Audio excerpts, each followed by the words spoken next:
Bonsoir à tous et bienvenue dans votre rendez-vous d'actualité religieuse ce soir à l'occasion de la Journée mondiale de l'alimentation. C'était mardi, coup de projecteur cette semaine sur la lutte contre la faim dans le monde. C'est très important et on n'en parle peut-être pas assez. On en parlera en tout cas ce soir avec nos deux invités, François Soulage, président du Secours catholique, et Benjamin Rosier, rédacteur en chef à RCF. On les retrouve donc comme d'habitude tout à l'heure dans notre dossier. Mais on commence avec l'actualité politique puisqu'on a appris aujourd'hui que l'examen du projet de loi sur l'ouverture du mariage et de l'adoption aux couples de même sexe était repoussé à la fin janvier 2013. Le Conseil des ministres devrait toutefois se saisir du texte dès le 31 octobre prochain.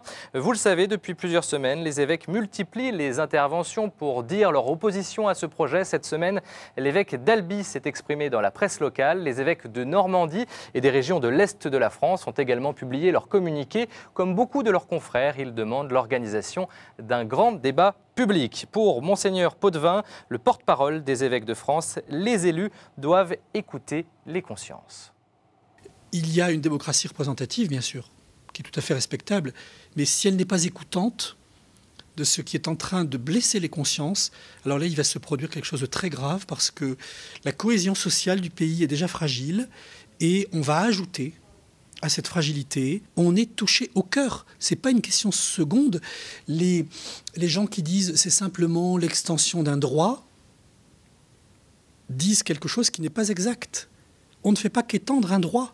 On transforme radicalement la symbolique de l'union, du mariage, la symbolique de la filiation. Et donc, il faut que tous ceux que cela préoccupe, qu'ils soient d'accord ou pas d'accord avec certaines de nos thèses, s'expriment et le disent. Il y a vraiment un enjeu de citoyenneté. L'avenir de la famille et notamment le statut des enfants est vraiment en jeu dans toutes ces questions. Et puis dans ce dossier, cette semaine, la Fédération protestante de France a demandé un vaste débat public analogue à celui qui a précédé l'adoption des lois de bioéthique. Par ailleurs, le grand rabbin de France, Gilles Bernheim, a envoyé à François Hollande et Jean-Marc Ayrault un document de 25 pages pour expliquer son hostilité à ce projet de loi. Enfin, sachez que l'association Alliance Vita organise mardi prochain des manifestations contre ce projet de loi dans 75 villes de France. Toute autre actualité, ce week-end, il y avait de grands rassemblements diocésains partout en France pour fêter l'entrée dans l'année de la foi et les 50 ans de l'ouverture du Concile Vatican II. On va voir tout ça en images. On commence à Lyon. Dimanche, 20 000 fidèles étaient réunis à Eurexpo, le parc d'exposition de la ville. Le cardinal Barbarin en a profité pour ordonner 4 prêtres et 3 diacres. Et puis également dans le diocèse de Rennes, il y a eu 3 jours de célébrations et de conférences, avec, vous le voyez, une grande messe dans la cathédrale Saint-Pierre. Et puis autre exemple, dans le diocèse de Clermont-Ferrand, des ateliers de travail sur le concile, ainsi que des concerts. Et pour finir, une grande célébration dominicale. Enfin, sachez que cet anniversaire de Vatican II coïncidait avec les 100 ans du diocèse de Lille. La célébration a débuté par l'ouverture de la porte de la cathédrale Notre-Dame de Treilles, symbolisant le début de cette grande année jubilaire, année qui sera marquée par de nombreux événements, comme le lancement d'un pèlerinage au cœur de l'île. Évoquons maintenant une autre initiative à l'occasion des 50 ans de l'ouverture de ce Concile Vatican II. Des jeunes catholiques ont lancé le projet Youkoun. Youkoun, c'est une contraction de Youth Council. En français, comprenez le Concile des jeunes. Alors de quoi s'agit-il exactement? Reportage du côté de la Maison des évêques à Paris, où a été lancé le projet. 50 ans après, Vatican II fait toujours des émules, et les jeunes sont en première ligne. On connaissait Youcat, petit livre synthétique du catéchisme de l'Église catholique à destination des jeunes. Voici désormais Youkoun. C'est la même chose, mais pour le Concile. Le livre paraîtra fin novembre et permettra de découvrir la richesse des textes des pères conciliaires de manière plus accessible. Tout ce qu'on découvre, c'est vraiment une claque dans la figure, j'ose le dire, parce que c'est incroyablement vivifiant. Il y a beaucoup de tonus, il y a beaucoup de vie, il y a beaucoup de rythme. Et puis libérant, parce que c'est comme quand on rencontre quelqu'un, on écoute la conférence de quelqu'un qui va dire ce à quoi on pense depuis toujours, mais qu'on n'a jamais su formuler. Vatican II fait ça à chaque page. Plus qu'un livre, Youkoun, c'est tout un projet. Jusqu'au 8 décembre 2015, jour anniversaire de la clôture du Concile, des jeunes se réuniront plusieurs fois par an pour échanger et débattre autour de Vatican II. Une application iPhone est prévue pour janvier 2013. Un site web interactif a déjà été créé pour faire écho des différentes initiatives à naître. Le Concile a profondément marqué ce que nous vivons aujourd'hui de l'Église, dans sa manière de se situer par rapport au monde, dans la façon que nous avons de célébrer, dans le rapport que nous avons avec les autres religions. Et tout cela est acquis pour beaucoup. Et donc comment est-ce que nous pouvons redécouvrir ce qui a été à la source de ce qu'aujourd'hui est vécu par beaucoup? Yukun rappelle que les trésors de Vatican II sont loin d'avoir été explorés. Il a fallu 3 siècles pour appliquer le Concile de Trente. Aujourd'hui, à 50 ans de Vatican II, l'Église a 250 ans d'avance. Et puis à Rome, on arrive justement à la fin de la 2e semaine du Synode des évêques pour la nouvelle évangélisation. Un premier rapport a été présenté cette semaine. C'est en fait une synthèse des interventions entendues dans l'hémicycle depuis le début des travaux. Par ailleurs, Benoît XVI a décidé d'envoyer en Syrie une délégation avec des participants du synode. Un geste évidemment très fort au vu de l'actualité. La délégation partira dans les jours qui viennent en signe de solidarité fraternelle avec le peuple syrien. On aura sûrement l'occasion d'en reparler, bien sûr. L'aide à l'Église en détresse publie son 9e rapport sur la liberté religieuse. En France, le texte a été présenté à la Maison des évêques en présence de Monseigneur Nasser Gemayel, le nouvel évêque des Maronites de France. Un rapport publié tous les 2 ans. Cette année, il note des améliorations au Soudan, à Cuba et en Birmanie en raison de l'assouplissement des dictatures en place. En revanche, la situation reste très compliquée en Arabie Saoudite, au Pakistan et en Corée du Nord. À noter également la très nette dégradation de la liberté religieuse au Moyen-Orient au lendemain des révolutions arabes. Les explications du directeur de l'AED France, Marc Fromager.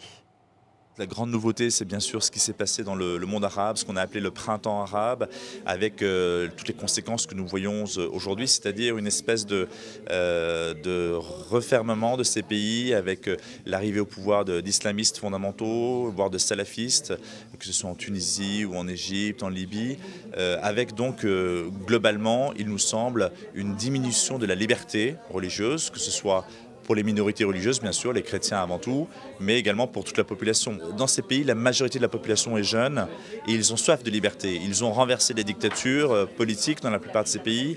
Ce n'est pas pour se voir imposer une dictature théocratique, ce qui malheureusement est en train d'arriver aujourd'hui.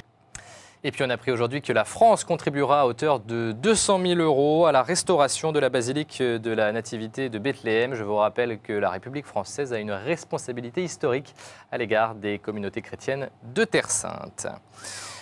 Retour en France, et les responsables de la catéchèse et du catéchuménat qui ont célébré le 20e anniversaire de la publication du catéchisme de l'Église catholique. Ce livre est le résultat d'un travail de plusieurs années pour présenter la foi de l'Église, travail mené par un groupe de théologiens piloté à l'époque par un certain cardinal Ratzinger.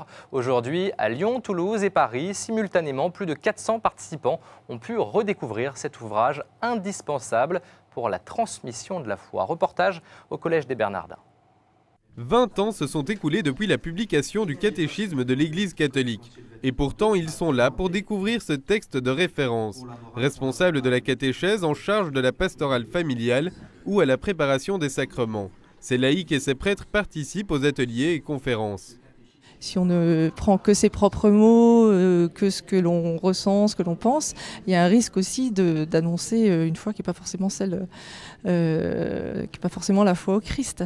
Donc ce catéchisme aussi permet de vérifier qu'on est bien dans la foi de l'Église, dans cette chaîne de croyants qui porte la bonne nouvelle depuis plus de 2000 ans.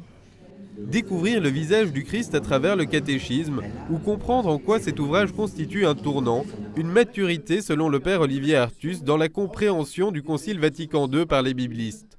Telle est l'invitation de la commission épiscopale en charge de la catéchèse et du catéchuménat.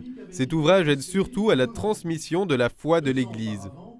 Je suis certain que seule la foi de l'Église rencontre en vérité la liberté de la personne et la libère.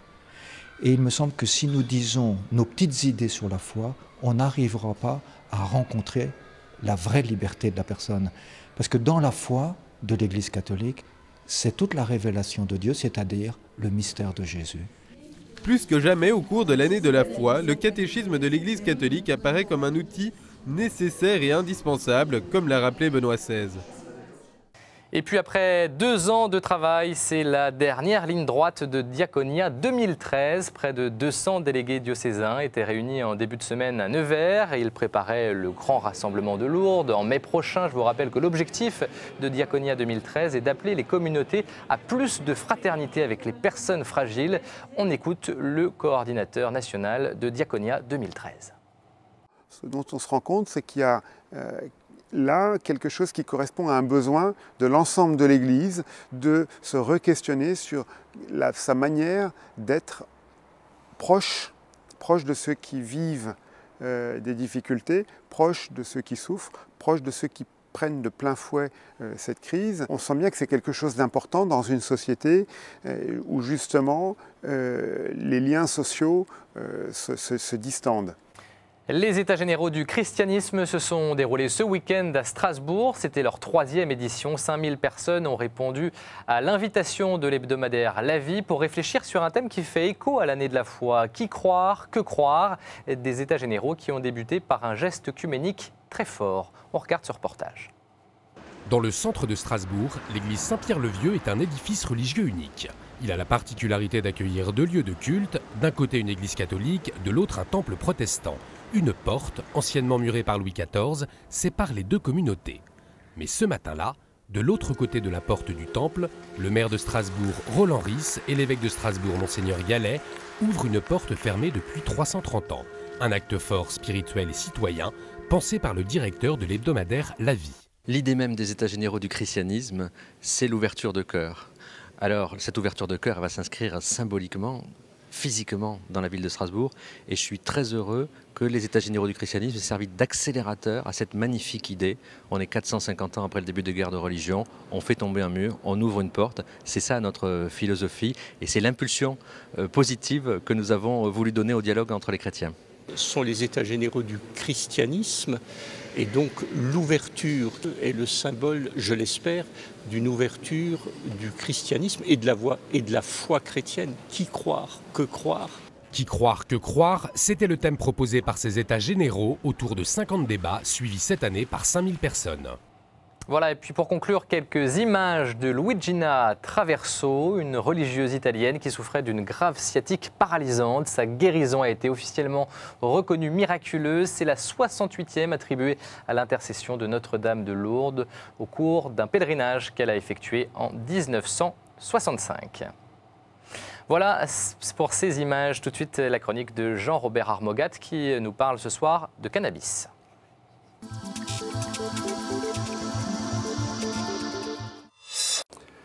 La dépénalisation du cannabis ne semble plus être à l'ordre du jour, mais ne nous y trompons pas, on va voir revenir la question, parce qu'on sait que sur ces problèmes de société, la gradation, l'escalade est quelque chose qui permet de passer d'une drogue à d'autres drogues plus dangereuses, plus sévères. Alors, ça appelle 2 réflexions de bon sens que vous êtes certainement faites, que je me permets seulement de rappeler.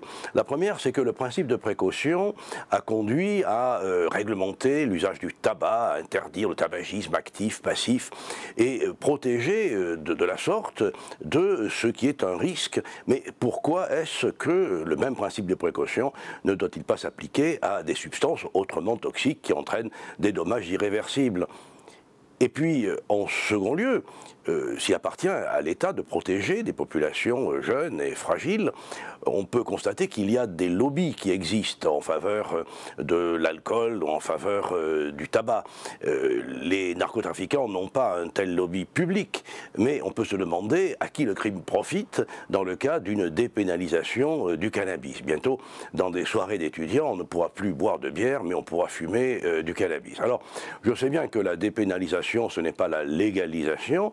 Il n'empêche que c'est un souci réel de société que nous devons porter pour protéger les personnes les plus jeunes et les plus fragiles. Merci Père Armogat. Tout de suite, quelques-unes de vos hebdos chrétiens ce jeudi.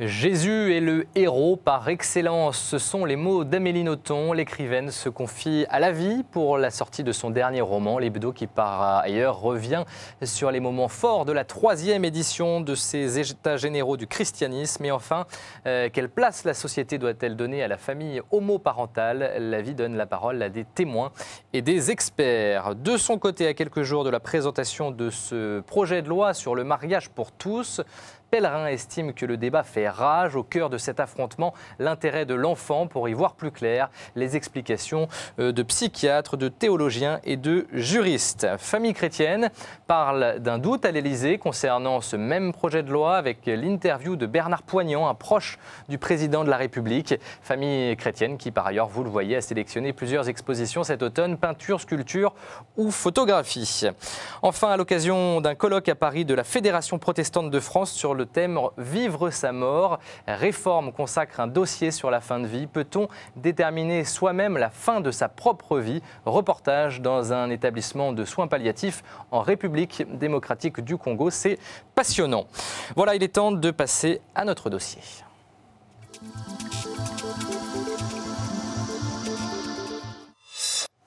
Et mardi, c'était la journée mondiale de l'alimentation, l'occasion de parler de la lutte contre la faim dans le monde, dans notre société, dans nos sociétés occidentales. On ne le fait peut-être pas assez souvent. En tout cas, on va le faire ce soir avec François Soulages. Bonsoir. Bonsoir. Et merci d'être avec nous. Je rappelle que vous êtes le président du Secours catholique. Je signale que vous publiez ce livre aux éditions de l'Atelier, Le pari de la fraternité, ouvrage coécrit avec Guy Orange, le président du CFT. Du CCFD, Terre Solidaire, ça a changé de nom il y a quelque temps. Entretien réalisé par Aimé Savard. Et puis avec nous sur ce plateau, Benjamin Rosier. Bonsoir Benjamin. Bonsoir. Je rappelle que vous êtes toujours rédacteur en chef à RCF. François Soulages, une première question et un sondage intéressant qui a été publié dans La Croix, sondage CSA commandé justement par le CCFD Terre Solidaire. Et selon cette enquête, pour 56% des Français, la situation de la faim dans le monde se dégrade. Est-ce que les Français ont raison, François Soulages? Je crois que les Français ont tort, parce que ce qui se passe, c'est que la faim s'accroît dans une petite partie du monde et elle a plutôt tendance à s'améliorer, enfin la lutte contre la faim s'améliore dans une autre partie du monde. La Chine et l'Inde, qui pèsent en termes démographiques de manière très forte, voient leur situation s'améliorer. Ah, Par contre, oui, tout à fait. Ça, c'est une donnée qui d'ailleurs se répercute sur la mondialisation et l'entrée dans la mondialisation de ces deux pays. Par contre, dans certaines contrées africaines ou, curieusement, dans certaines zones d'Amérique du Sud, là, la faim s'accroît parce qu'on passe à un système monétaire, il faut acheter, et les gens n'ont pas de quoi acheter. Donc on passe d'un système traditionnel à un système monétaire, et là où il n'y a pas d'argent, eh bien, la faim s'accroît. Alors, toujours selon ce même sondage, les Français pointent 3 causes. La corruption des gouvernements locaux, la cause de la faim dans le monde, les aléas climatiques, bien sûr, et la spéculation des marchés financiers sur les matières premières agricoles. Là encore, est-ce que les Français sont proches de la réalité? Alors, je ne dirais pas nécessairement la spéculation. Nous, avec nos amis du CCFD Terre Solidaire, nous pensons plutôt au détournement de ressources qui devraient rester dans les pays et qui, en fait, vont ailleurs, dans les paradis fiscaux notamment, parce qu'on achète pas assez cher dans les pays de production les productions locales. Ou plus exactement, l'argent qui devrait rester dans ce pays part dans les comptes des grandes multinationales qui exploitent. Donc ces pays-là n'ont pas les ressources suffisantes, alors qu'ils ont la capacité, si le marché mondial leur achetait au prix normal, ils auraient largement de quoi faire. Ce qui ne veut pas dire qu'il n'y a pas de la corruption. Mais la base, c'est qu'en fait, leurs marchandises ne sont pas payées à un juste prix. Benjamin Rosier. Alors, c'est vrai que sur l'aspect monétaire, je vous rejoins, mais je pense qu'il faut essayer de voir l'importance du diagnostic aussi au départ. C'est-à-dire qu'on a aussi clairement des pays qui, pendant des décennies, n'ont pas investi dans les politiques agricoles, parce qu'aussi les bailleurs de fonds internationaux les empêchaient de le faire, puisqu'ils mettaient comme priorité éducation, santé, et ils oubliaient la priorité des priorités qui est de se nourrir. En 2008, la Banque mondiale s'en rare import. Elle dit qu'il faut investir un peu plus, davantage dans l'agriculture des pays du Sud, et puis plus rien parce que la crise arrive. Voilà, ça c'est une première chose. Et ensuite, ces pays-là, qui n'ont pas développé de politique agricole, sont bien entendu dépendants, pour certains très massivement, au-delà des conditions climatiques de pays désertiques, par exemple, très massivement d'importation de nourriture. Et comme il y a eu une déréglementation des marchés, vous le savez bien, cette déréglementation a fait que la volatilité s'est accrue et du coup, quand il y a une hausse de prix alimentaires sur les marchés mondiaux, ces pays-là la prennent de plein fouet. C'est-à-dire que c'est parce qu'on est dans une agriculture destinée à l'exportation et non pas aux cultures vivrières. Et je vois bien, nous, Secours catholique, avec les Caritas ou avec le CCFD, nous plaidons pour le retour d'une agriculture vivrière. C'est-à-dire qu'il ne soit pas exposé, comme vous le dites, aux fluctuations des cours des marchés. Mais une agriculture vivrière nécessiterait des investissements, et notamment des investissements publics sur les adductions d'eau. Et on revient au fait que ces ressources qui devraient être dans le pays pour le moderniser, repartent à l'extérieur. Le pape en appelle ces jours-ci aux coopératives agricoles face à l'unique objectif du profit. Ça, c'est quelque chose qui pourrait fonctionner, une des solutions. Moi, je crois très fort, ça a été d'ailleurs ma carrière professionnelle, les coopératives. Tout ce qui permet à des personnes de maîtriser ensemble leur avenir et, par exemple, résister au prix que proposent les négociants internationaux. Vous organisez une coopérative, à la fois pour l'approvisionnement, pour améliorer la culture, et en même temps pour permettre de résister aux négociants qui chercheront toujours à faire baisser le prix. Le pape a totalement raison, c'est l'outil qui d'ailleurs a permis à l'agriculture française de se développer, car 80% de l'agriculture française est gérée par des coopératives qui récoltent le vin, c'est une méthode qui a déjà fait ses preuves. Elle a fait totalement ses preuves. L'organisation économique des producteurs, elle est fondamentale. Elle est fondamentale, notamment en termes de syndicalisme paysan aussi. Alors on est dans la revendication par rapport à des gouvernements en place. Et en termes d'organisation économique, c'est-à-dire que les producteurs soient assez forts vis-à-vis des acheteurs pour qu'on achète à un juste prix leur production et que ça permette de les faire vivre, bien sûr, et d'investir dans leur production. Par exemple, au Sénégal ou au Mali, des lois d'orientation agricole ont été adoptées. Bon, les décrets d'application tardent à venir, c'est un petit peu le problème. Et au Mali, avec le contexte géopolitique actuel, c'est compliqué. Mais voté en 2004 pour le Sénégal et en 2005 pour le Mali. Et pour la première fois, les OPA, les organisations professionnelles agricoles, ont participé au processus d'élaboration de ces lois, ce qui était une bonne chose et ce qui était très nouveau, puisque ces organisations paysannes-là, dans les décennies dernières, se sont battues. Certains leaders sont allés en prison parce que justement, ils voulaient se défendre en tant que producteurs et économiquement. Vous voyez, nous, là encore, avec nos amis du CCFD, on travaille beaucoup à la formation des cadres de ces coopératives. On travaille beaucoup pour que les paysans aient en leur sein quelques leaders qui montrent l'exemple et arrivent à démontrer qu'ensemble, on est plus fort. Et donc, il y a tout un travail de formation, de conscientisation, on dit d'ailleurs de formation d'élite, on n'a pas peur du terme, pour qu'ils puissent s'auto-organiser. Parce que là encore, comme il n'y a pas eu d'efforts sur l'éducation, si nous ne prenons pas le relais sur des choses ciblées qui sont la formation des animateurs, alors ces coopératives ne pourront pas tenir le coup. Et les Français, j'ai envie de dire le monsieur tout le monde, chacun d'entre nous, est-ce qu'on a un rôle à jouer là-dedans? Écoutez, ce que je viens de vous dire montre que déjà par les dons à des organisations comme les nôtres, qui travaillons en lien avec les personnes là-bas, il faut que vous sachiez qu'au Secours catholique, il n'y a quasiment aucun expatrié. C'est les gens du Mali, du Niger, du Sénégal que nous formons. Et donc l'argent qu'on nous apporte pour cela est fait pour aider ces gens-là à se former et à vivre. Donc là-dessus, je crois que c'est le premier effort à faire. Le second, mais ça porte sur c'est les questions de commerce équitable. Il y a aussi une éducation du consommateur pour qu'on essaie de privilégier ceux qui, en effet, se prennent effectivement en charge. Sur cette question des Français qui peuvent agir, oui, alors cette question des Français qui peuvent agir, d'accord pour le commerce équitable, mais j'ai envie de dire au niveau macro et des sociétés civiles, notamment au niveau de l'Union européenne, c'est d'arriver à comprendre que, et défendre ça pour les pays du Sud, la politique agricole commune, au départ, protégeait l'Europe pour que l'agriculture européenne se développe. Elle nourrit ses Européens après la Seconde Guerre mondiale et ses destructions. Aujourd'hui, l'Afrique de l'Ouest, par exemple, l'UEMOA, Union économique et monétaire de l'Afrique de l'Ouest, est interpellée par un réseau d'organisations paysannes comme le ROPA, qui est un réseau au niveau de l'Afrique de l'Ouest, d'organisations paysannes agricoles, pour que, au niveau d'une sous-région comme l'Afrique de l'Ouest, une politique agricole puisse protéger le développement de ces agricultures. Si on ne fait pas ça, ces agricultures-là n'arriveront pas parce qu'elles n'ont pas le même niveau de développement. Elles sont sur la même ligne de départ, mais elles n'ont pas le même niveau de développement. Elles ne pourront pas concourir avec les États-Unis ou l'Europe. Est-ce qu'on aurait, alors c'est une grande question bien sûr, François Soulage, mais est-ce qu'on aurait les moyens aujourd'hui d'éradiquer la faim dans le monde ? Est-ce que vous y croyez, vous?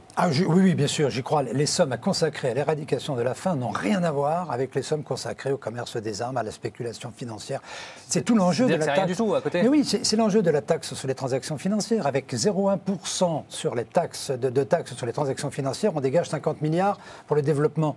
Donc l'argent, il est là. Alors pourquoi ça ne fonctionne pas, Benjamin Rosier, en tant qu'observateur? Parce que les priorités ne sont pas vers l'agriculture, tout simplement.